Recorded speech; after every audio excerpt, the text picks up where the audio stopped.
ওকে, আজকে আমরা ক্লাস ওয়ার্কের 5 নম্বর অঙ্ক করব।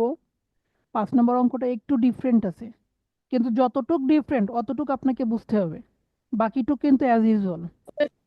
ঠিক আছে?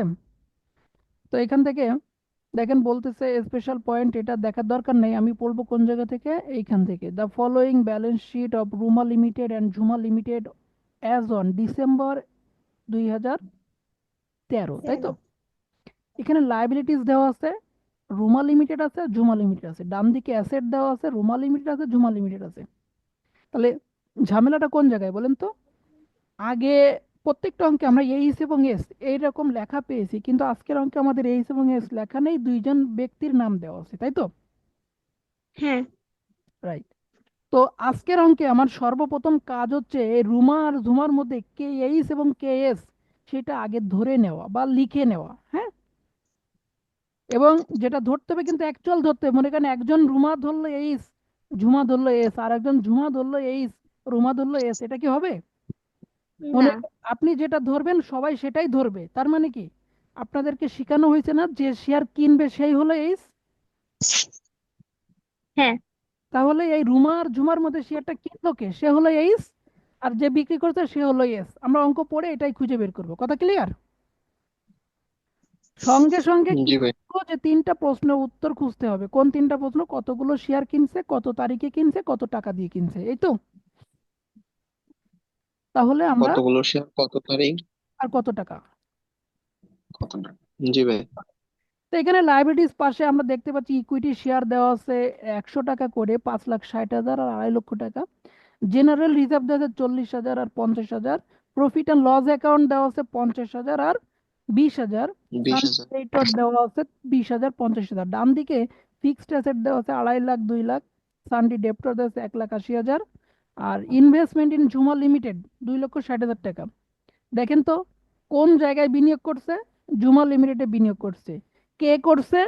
রুমা লিমিটেড করছে। রোমা কিভাবে বুঝলাম? লিমিটেড কারণ করছে। টাকাটা রুমার ঘরে আছে, তাই না? হুম। তো এইটা সেই জিনিস, যে কত টাকা দিয়ে শেয়ার কিনছে, এটা সেইটা, তাই না? জি ভাই। তাহলে এই লাইন দেখলে কিন্তু বোঝা যাচ্ছে শেয়ারটা কিনছে কে, এই লাইন দেখলে বোঝা যাচ্ছে না? হুম। তাহলে শেয়ার কিনছে কে? রুমা। আর বিক্রি করছে কে? ঝুমা। ঝুমা। ওকে, তাহলে রুমা হলো এইচ লিমিটেড, আর ঝুমা হলো এস লিমিটেড। ওকে, হ্যাঁ। ভাই এখানে আবার একটু বলেন এই জায়গা। শেয়ার কিনছে কে এখানে? ইনভেস্ট ইন জুমা মানে অ্যাডিশনাল জুমাতে ডেটা বিনিয়োগ দেখলে আর করছে। ক্লিয়ার হবে। অ্যাডিশনাল দেখা লাগবে না, অ্যাডিশনাল দেখা লাগবে না, এখান থেকে বোঝো। এর আগে যতগুলো অঙ্ক করছো, আমরা যে কস্ট প্রাইস যেটা দেখতাম, যে কতগুলো শেয়ার কিনছে, কত তারিখে কিনছে, কত টাকা দিয়ে কিনছে, কত টাকা দিয়ে কিনছে, সেটা সবসময় ব্যালেন্স শিট থেকে দেখতাম না? হ্যাঁ, হুম। দেখলাম। তা সেইখানে আমরা সবসময় টাকাটা এই যার ঘরে আছে, তার মানে কি এখানে সবসময় এইস এর ঘরে থাকতো না? হ্যাঁ, থাকতো। তার মানে এইস কিনছে এস এর কাছ থেকে, কয় টাকা দিয়ে কিনছে? 2,60,000 টাকা দিয়ে কিনছে। 60,000 টাকা দিয়ে। কথা কি ক্লিয়ার? হ্যাঁ, ক্লিয়ার। জি ভাই। তার মানে রুমা এখানে কিনছে ঝুমার কাছ থেকে 2,60,000 টাকা দিয়ে। কতগুলো কিনছে সেটা বলেনি এখনো, কত তারিখে কিনছে সেটা বলেনি।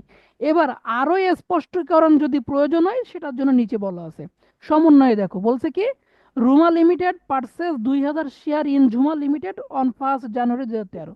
এটা আরো স্পষ্টীকরণ করে দিল, কিন্তু এই লাইন না থাকলেও আমরা উপর থেকে বুঝতে পারতাম যে শেয়ারটা কিনছে কে। কথা এস কি আর clear? এইস। হ্যাঁ। তাহলে রুমা কিনছে 2,000 শেয়ার জানুয়ারি 1 তারিখে কিনছে, আর 2,60,000 টাকা দিয়ে কিনছে। আমার প্রশ্নের উত্তর সবগুলো কি পাওয়া গেছে? হ্যাঁ, গেছে। জি ভাই। তাহলে শুরুতেই আমরা, এখানে আরো কিছু কথা আছে, এটা আমরা পরে পড়বো, যখন লাগবে তখন পড়বো। এখানে আরো কিছু কথা আছে। শুরুতে আমি লিখবো let Ruma limited equal to H limited, আর Jhuma limited equal to S limited, এটা আগে শুরুতেই লিখে নিব। এখন এই লেটটা আপনারা যদি 100 জন স্টুডেন্ট অঙ্ক করেন, তাহলে 100 জনই কিন্তু এই রুমা সবাই এইচ ধরবে, একই ধরনের। তাই না বিষয়টা? কেউ কি হ্যাঁ। হ্যাঁ। চেঞ্জ বা উল্টো পাল্টা ধরার কোনো সুযোগ আছে? না, নেই। না, উল্টো না, পাল্টা দিলে মিলবে না। মিলবে না, রাইট। আর মিল মানে ধরার কোনো সুযোগই নেই। যে যার মনে করো সর্বনিম্ন ধারণা আছে এই অঙ্কে, সেও এটা সঠিকভাবে লিখতে বাধ্য। ঠিক আছে? জি ভাই। ওকে, তো আমরা অঙ্ক পড়ে ফেলেছি, আমরা এখন ওয়ার্কিং করব। আমরা ওয়ার্কিং 1 নম্বর সর্বদা জানি কি, holding ratio, calculation of holding ratio. হ্যাঁ, প্রথমে আমরা H limited is to S limited লিখবো, আর পাশে কি লিখবো? Here number of share of S limited, তাই তো? হ্যাঁ। তো এস মানে তো এখন এই ঝুমা 2.5 লক্ষ টাকার ক্যাপিটাল ছিল, 100 টাকা দিয়ে ভাগ দিলে হয় 2.500 শেয়ার। কতগুলো শেয়ার হয়? 2,500। 2,500 শেয়ার। তাহলে এখান থেকে এই ভাইয়া, স্ক্রিন নিচে কত?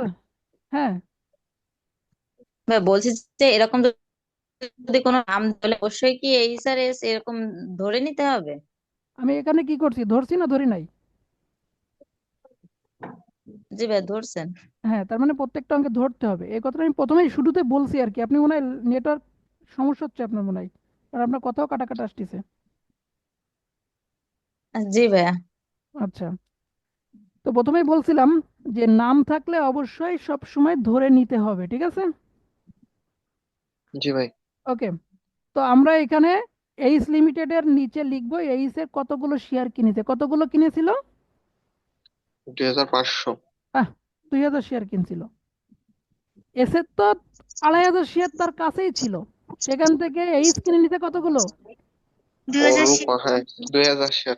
2,000 শেয়ার। আর এস এর কাছে থাকলো কতগুলো? 2,500 মাইনাস 2,000, তাই তো? আমি কিন্তু চেক করবো সবাই যে সবাই ক্লাস শুনতেছে কিনা মনোযোগ দিয়ে। তাহলে জি ভাই। 2,000 ইস্টু 2,500 মানে 2,000 দিলে এস এর কাছে থেকে 500, তাহলে 2,000 ইস্টু 500, তার মানে কত হয়? 4:1। কত হবে? কত হবে? 4:1। এইটা বুঝতে কি কারো কোনো সমস্যা আছে? না ভাই। ওকে, ঠিক আছে। এইটা হচ্ছে চিরাচরিত নিয়ম, প্রত্যেকটা অঙ্কে একই রকম। তো এরপরে আমরা যাব যে ওয়ার্কিং টুতে। এটা একটু এই অঙ্কের জন্য একটু ডিফারেন্ট। আমি বলছি যে এই অঙ্কে কিছু কিছু জিনিস ডিফারেন্ট আছে, অল্প কিছু, দুইটা জিনিস, সেই দুইটা জিনিস আমরা একটু মনোযোগ দিয়ে সবাই দেখব। সবাই শুনতেছেন তো নাকি? হ্যাঁ ভাই। ওকে, হ্যাঁ ভাই। তো কারেন্ট ইয়ার প্রফিট এই জায়গাটায় আমাদের চেঞ্জ। কিভাবে চেঞ্জ আমি উপর থেকে একটু বলে আসি। আমাদের এখানে একটু দেখে বলেন, সিম্পলি আপনারা যেটা বোঝেন সেটা দেখে বলেন। আমার এখানে কারেন্ট ইয়ার প্রফিট বের করার জন্য আমি যে নিয়মটা শিখাইছি, সরাসরি কারেন্ট ইয়ার প্রফিট যদি দেওয়া থাকে তাহলে ভালো কথা, না থাকলে বের করে নিব। কিভাবে বের করব? যে বছরের শুরুতে কত টাকা প্রফিট বা লস আছে সেখান থেকে, আর বছরের শেষে কত টাকা প্রফিট বা লস আছে, এই দুটোর হিসাব করে বের করতে হবে, তাই তো নাকি? কথা হ্যাঁ কি? ভাই। ওকে, সমন্বয়ে দেখেন 2 নম্বর সমন্বয়ে কি বলছে? General reserve and profit and loss account credit balance of Zuma Limited. Zuma মানে কিন্তু এস, Zuma মানে কে? এস। Yes. অন 1 জানুয়ারি 2013, মানে বছরের শুরুতে কার কার কথা বলছে? জেনারেল রিজার্ভ আর প্রফিট অ্যান্ড লস অ্যাকাউন্টের ক্রেডিট ব্যালেন্স মানে প্রফিটের কথা বলছে, তাই তো? হুম। হ্যাঁ। তাহলে বছরের শুরুতে জেনারেল রিজার্ভের ব্যালেন্স ছিল 20,000 টাকা, আর প্রফিটের ব্যালেন্স ছিল 5,000 টাকা, এটাই তো বলছে নাকি? হ্যাঁ। জি ভাই। সবাই কি একমত আমার সঙ্গে? হ্যাঁ ভাই। হ্যাঁ। তাহলে বছরের শুরুতে এস এর প্রফিট ছিল 5,000, বছরের শেষে এস এর এসে প্রফিট গিয়ে দাঁড়াইছে কত? এই 20,000। কত দাঁড়াইছে? 20,000। 20,000।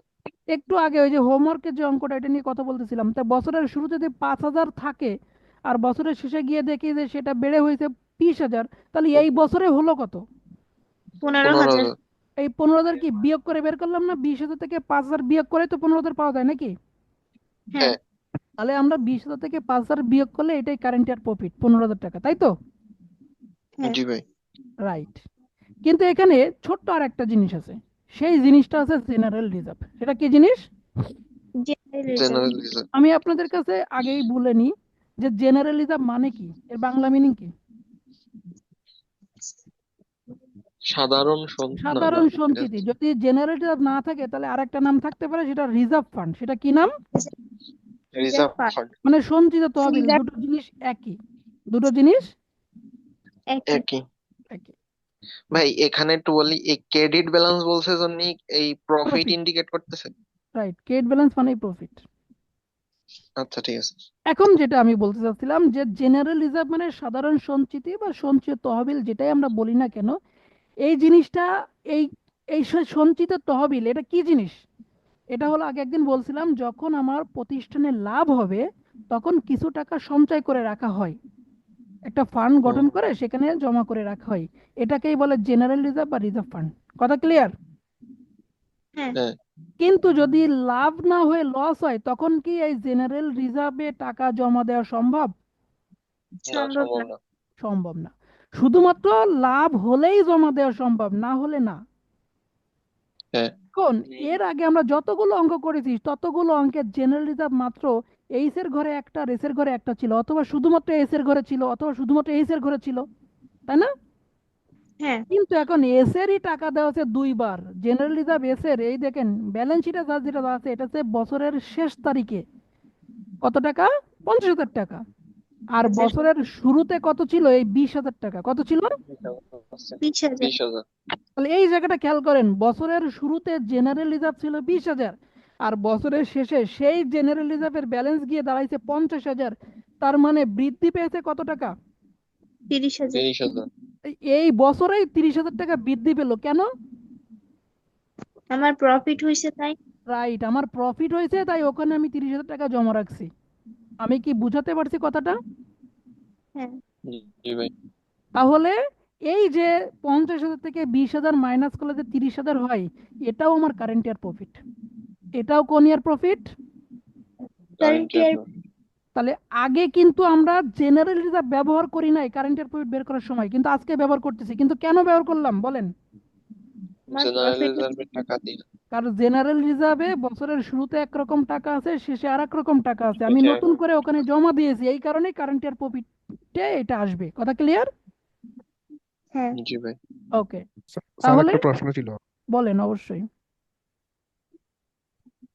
স্যার আমার লাভ হলো 15,000, কিন্তু আমি রিজার্ভ কিভাবে স্যার 30,000 টাকা রাখলাম?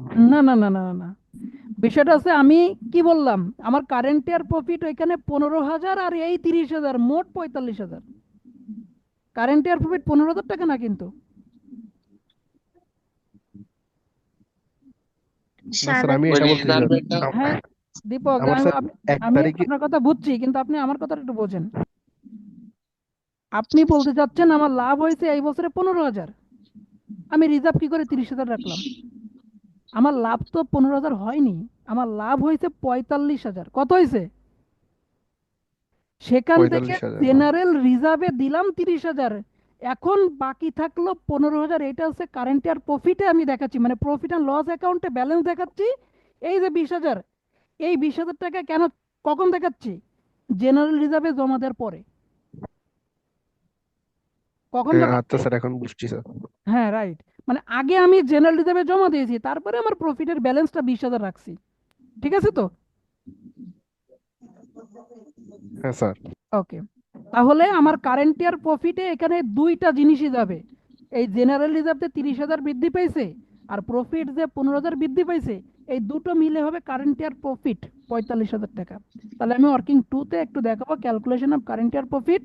দেখেন কি লিখছি আমি, ইনক্রিজ ইন প্রফিট, প্রফিট বৃদ্ধি পাইছে 20,000 minus 5,000 equal to 15,000। Add increase in general reserve 50,000 minus 20,000 equal to 30,000। এটাই 45,000 টাকা কারেন্ট ইয়ার প্রফিট। ঠিক আছে? হ্যাঁ, এখন আমি বলতে পারি যে এই 45,000 থেকে জেনারেল রিজার্ভে রাখছি আমি 30,000, আর প্রফিটে রাখছি হচ্ছে 15,000। ঠিক আছে? হ্যাঁ, ওকে, তবে দীপক ভালো একটা কোশ্চেন করছে কিন্তু, মানে ক্রিয়েটিভ কোশ্চেন। ওয়ার্কিং থ্রিতে আমরা কি লিখি? Calculation of capital profit oblique loss, এটা এস এর জন্য। আবার ওয়ার্কিং ফাইভে কি লিখি? Calculation of revenue profit oblique loss, তাই তো? হ্যাঁ, তো ওয়ার্কিং ফাইভ তো একদম ইজি। কেন ইজি? কারণ এখানে তো বছরের শুরুতে শেয়ার ক্রয় করছিল নাকি? জি ভাই। জি ভাই, শুরু করুন। বছরের শুরুতে শেয়ার ক্রয় করলে কারেন্ট ইয়ার প্রফিট যা হবে রেভিনিউ প্রফিটে কি তাই হবে না? একই হবে। হ্যাঁ, তাহলে 5 নম্বর ওয়ার্কিং তো আমি না দেখেই মুখে মুখে বলতে পারলাম যে রেভিনিউ প্রফিট সমান সমান current year profit equal to 45,000, তাই তো? হুম, তাহলে সেটা আমি কি করবো? দুজনের মধ্যে ভাগ করে দিব না? দিব। এই দেখেন, এই যে 5 number calculation of revenue profit, revenue profit equal to current year profit equal to 45,000। এটা আমি দুইজনের মধ্যে ভাগ করে দিব ওই যে 4:1 দ্বারা। তার মানে 36,000 আর 9,000, 36,000 আর 9,000। 9। তাহলে দেখেন আমি 5 নম্বরে চলে গেছি, কিন্তু 5 নম্বরটা ইজি ইজি হয়ে গেছে, এই জন্য চলে গেছি। এবার আমি যাব ওয়ার্কিং থ্রিতে। 3 নম্বর ওয়ার্কিং এর নাম ছিল calculation of capital profit oblique loss. তো কি বলেছিলাম, শেয়ার ক্রয়ের আগের যত লাভ লস থাকবে এস এর, ওটাই ক্যাপিটাল প্রফিট বা লস, তাই তো? হ্যাঁ, তাহলে ক্রয়ের দেখেন, আগের ক্রয়ের আগে, শেয়ার ক্রয়ের আগে যা ছিল তাই, শেয়ার করার আগে ক্যাপিটাল আর শেয়ার করার পরে পরে হচ্ছে রেভিনিউ। রেভিনিউ।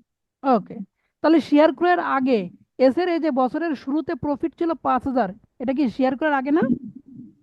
হ্যাঁ, জি ভাই। কেন এটা আগে কেন হলো? কারণ এটা 12 সালের ডিসেম্বরের ব্যালেন্স। কোন সময়ের ব্যালেন্স? 12 সালের 12 সালের ডিসেম্বর। ডিসেম্বর। 12 সালের ডিসেম্বরের ব্যালেন্স মানেই তো 13 সালের জানুয়ারির ব্যালেন্স, তাই তো? হ্যাঁ, হুম।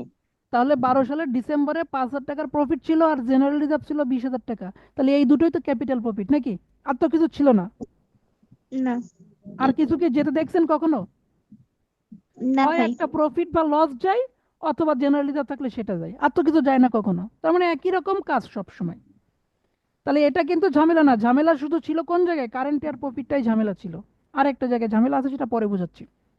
তাহলে আমার এই যে ক্যাপিটাল প্রফিট 25,000 টাকা হলো, এইটা আমি দুইজনের মধ্যে কি করে দিব? ভাগ করে দিব। একজন রেশিও। করলো 20,000, একজন 5,000। ওকে জি ভাই। ওকে। এবার 6 নাম্বার, 6 নাম্বারের নাম ছিল কি? Calculation of minority interest. আমি এই জায়গাটা এখন দেখাবো না, এটা আমি একটু নো কালার দিয়ে বাদ রাখি। পড়ে গেছে মনে হয়। ভাই 4 নাম্বারটা বাদ পড়ে গেছে না? ও সরি, 4 নাম্বার বাদ পড়ে গেছে। 4 নাম্বারের নাম ছিল কি? Calculation of good will of capital reserve. তো এইটা তো ইজি বিষয়। এইস কতগুলো শেয়ার কিনছিল? 2,000 শেয়ার কিনছিল, 100 টাকা করে। ছিল। তাহলে শেয়ার ক্যাপিটাল পাবে 2,000 গুণ 100 ইকুয়াল টু 2 লাখ টাকা। আর ক্যাপিটাল প্রফিট যেটা পাইছে, এই যে উপরে ক্যাপিটাল প্রফিটের অংশ পাইছিল কত? 20,000 নাকি? যে তাহলে সেই 20,000 যোগ হবে, হলে হয় 2,20,000। আর এখান থেকে লেস হয় কস্ট প্রাইস। কস্ট প্রাইস কত টাকা? 2,60,000। ওই যে একটু আগে বলে আসলাম যে শেয়ার কিনছিল কত টাকা দিয়ে, সেইটা, তাই তো? হ্যাঁ, ইনভেস্টমেন্ট নামে যে টাকাটা ছিল সেইটা। তাহলে 2,60,000 টাকা মাইনাস করলে হয় 40,000। এখন বলেন ক্রয় মূল্য বড় ছিল না ছোট ছিল? ক্রয় মূল্য বড়, গুডউইল হবে। ওকে, এই তো সবাই শিখে গেছেন। দীপক ভাই মোটামুটি শিখছেন তো সবাই?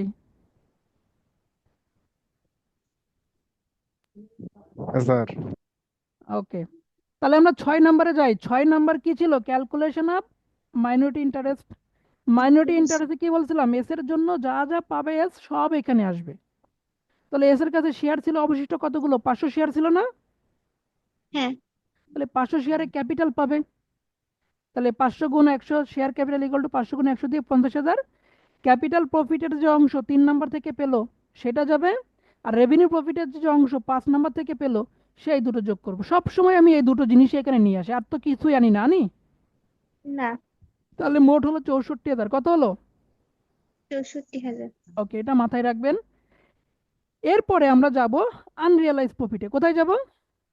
Unrealised profit. আনরিয়ালাইজ প্রফিটে আমি কি বলছিলাম? সমন্বয়তে দেখতে হয় সবসময়, তাই তো? হ্যাঁ, আনরিয়ালাইজড কি বলছিলাম? যে এইস এবং এস এর মধ্যে পণ্য ক্রয় বিক্রয় হবে। এই পণ্য ক্রয় বিক্রয়ের মধ্যে একজন তো বিক্রি করবে আর একজন তো কিনবে। তাহলে যে বিক্রি করবে সে তো লাভেই বিক্রি করবে, তাই তো?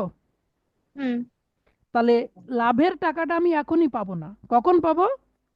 যে যখন আমার আমি কাছে বিক্রি পণ্য কিনেছিল সে কিন্তু আবার বাইরে বিক্রি করবে। কোথায় বিক্রি করবে? বাইরে।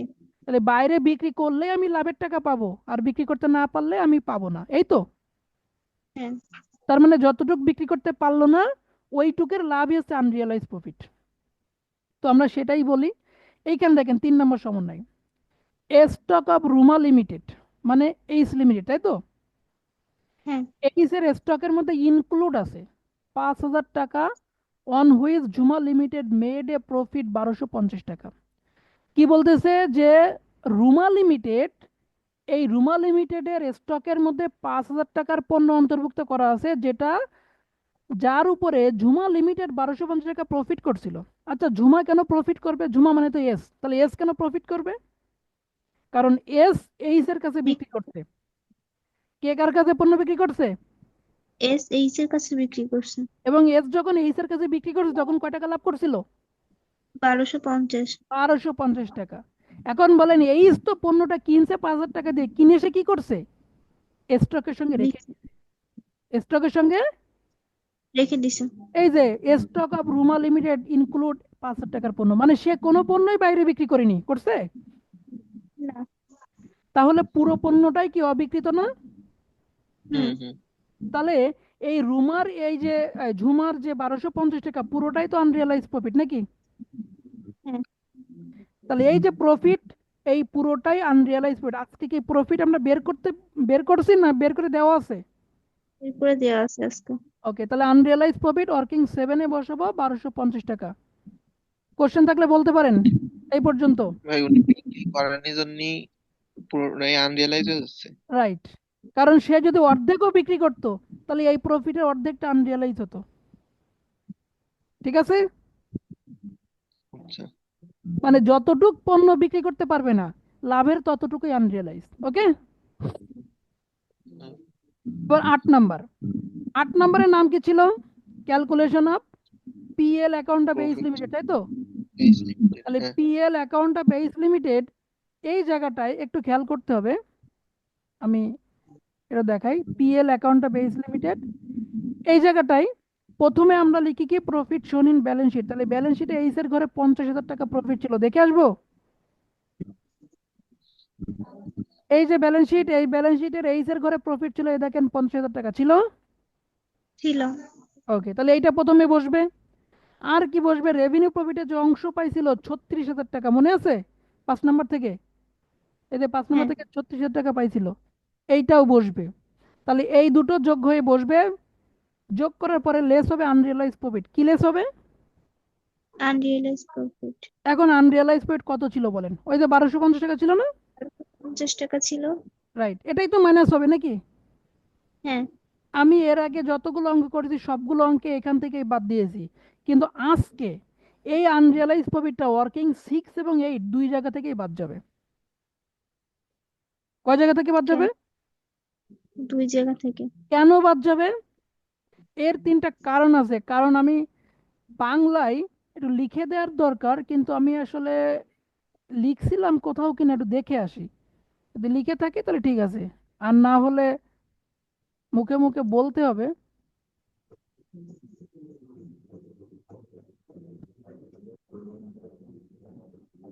দেখি শেষে লিখছিলাম কিনা। এই যে দেখেন, এইটুকু স্ক্রিনশট দিবেন। হ্যাঁ এই ভাই দিছি। তিনটা, এই 3টা দিছেন। হ্যাঁ। এবং আমার সঙ্গে সঙ্গে সবাই একটু পড়েন, আমি একটু পড়ি। পণ্য যদি এইচ লিমিটেড, কোন লিমিটেড, এইচ লিমিটেড। বিক্রয় করে, তাহলে আনরিয়ালাইজ প্রফিট W8 থেকে বাদ যাবে। W8 মানে কি? ওয়ার্কিং 8 থেকে। কিং 8। তাহলে পণ্য যদি এইচ লিমিটেড বিক্রয় করে তাহলে ওয়ার্কিং 8 থেকে আনরিয়ালাইজ প্রফিট বাদ যাবে, যেটা আমরা এর আগে সব সময় করেছি, তাই তো? হ্যাঁ। ওকে, নেক্সট 2টা নাম্বার কি আছে? পণ্য যদি এস লিমিটেড বিক্রয় করে এবং আনরিয়ালাইজ প্রফিট বের করে নিতে হয়, তাহলেও আনরিয়ালাইজ প্রফিটটা কোন জায়গা থেকে বাদ যাবে?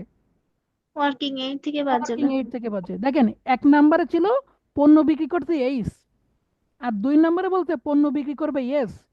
কিন্তু এস বিক্রি করার পরেও যদি আনরিয়ালাইজ প্রফিট আমরা পার্সেন্টেজ কেটে কেটে বের করি না, মাঝে মাঝে ওই যে 25 বা 125 বা 25% কেটে বের করি না, হ্যাঁ। যদি ওরকম করে বের করি তাহলেও আমরা 8 নাম্বার থেকে বাদ দেব। কিন্তু 3-এ কি বলতেছে? 3-এ বলতেছে যে যদি পণ্যটা এস লিমিটেড বিক্রি করে এবং আনরিয়ালাইজ প্রফিটটা বের করে দেওয়া থাকে। আজকে 1250 টাকা কি বের করে দেওয়া ছিল না? ছিল। তাহলে পণ্য যদি এস বিক্রি করে এবং আনরিয়ালাইজ প্রফিটটা বের করে যদি দেওয়া থাকে, ঠিক এই ক্ষেত্রে আমরা দুই জায়গা থেকে বাদ দেবো, ওয়ার্কিং 6 এবং 8 দুই জায়গা থেকে বাদ দেবো অনুপাত অনুযায়ী। ওই যে 4:1 ছিল না, ওই অনুপাত হুম। অনুযায়ী। আমি কি বিষয়টা বুঝাতে পারছি? তাহলে হ্যাঁ আজকের অঙ্কের ক্রাইটেরিয়া কোনটার সঙ্গে মেলে? 1, 2 না 3 বলেন? 3 এর সাথে 3। মিলে। দেখেন, এই যে কথাটুকু, এটা কিন্তু বইয়ে কোথাও লেখা নেই, এটা কিন্তু আমার লিখে দেওয়া। আমাকে আমার স্যার লিখে দিছিল যখন পড়তাম, সেইখান থেকে আপনাদেরকে লিখে দেওয়া। ঠিক আছে? আচ্ছা ভাই। তাহলে এই যে আনরিয়ালাইজ প্রফিট আজকে আমার বের করে দেওয়া আছে এবং আজকে পণ্যটাও বিক্রি করছিল ইয়েস, তাহলে আনরিয়ালাইজ প্রফিট আমি দুই জায়গা থেকে বাদ দেবো। সেই দুই জায়গাটা হচ্ছে ওয়ার্কিং 8 থেকে এবং ওয়ার্কিং কোন জায়গা থেকে? 6 থেকে। 6। তাহলে আর দেখেন, 8 থেকে। হ্যাঁ, তাহলে ওয়ার্কিং 6 এবং ওয়ার্কিং 8 কোথায় কোথায় পিছনে ফেলে আসলাম নাকি পিছনে ফেলে গেলাম? এই যে 5 নম্বর অঙ্ক, এই 5 নম্বর অঙ্কের ওয়ার্কিং 6 চলে যায়। 6 এর দিকে আগে তাকাবেন। 6 এর দিকে দেখেন, আমি এখানে হাইড করে রাখছিলাম কিছু। এই হাইডটা এখন দেখেন, লেস আনরিয়ালাইজ প্রফিট কি লিখছি? Less unrealised profit. 1250 গুণ 1/5 ইকুয়াল টু 250। 1/5 কেন? কারণ এস এর রেশিও ছিল 1, 4:1 ছিল না? হ্যাঁ। হুম। তাহলে এইটা, এইবার এটা বিয়োগ করলে 63,750 টাকা থাকে। আর যদি আমি ওয়ার্কিং 8 সেখানে আনরিয়ালাইজ প্রফিট কত হবে? আনরিয়ালাইজ প্রফিট হবে ওই যে 1250 গুণ 4/5 ইকুয়াল টু 1000 টাকা। এটা মাইনাস করলে 85,000 টাকা। এটা হলো আনরিয়ালাইজ প্রফিট। আমি কি বোঝাতে পারছি বিষয়টা? হ্যাঁ ভাই। এই হলো আমার অঙ্ক। আর ব্যালেন্স শিট তো অ্যাজ ইউজুয়াল, এটা তো ঝামেলাবিহীন একটা ব্যালেন্স শিট, তাই না? জি ভাই, অঙ্কের কোনো ঝামেলা। ওকে, আগেই হোমওয়ার্ক দিয়ে দিছি। হোমওয়ার্ক গুলো করে আমাকে আগে আগে পাঠাবেন। মঙ্গলবার ক্লাসের আগে অন্তত সোমবারের মধ্যে পাঠাবেন, ঠিক আছে? ভাই এটার ভাই স্ক্রিনশট আগে। ভাই, স্ক্রিনশট এটা balance করেননি? বুঝিনি? ভাই এটা এটা balance- ব্যালেন্স শিট করতে হবে না? হ্যাঁ, ব্যালেন্স শিট করবা, ব্যালেন্স শিট তোমরা নিজেরাই করে ফেলবা, ঠিক আমরা আছে? করবো। হ্যাঁ হ্যাঁ, এটা তো ইজি ব্যালেন্স শিট, ছোট একটা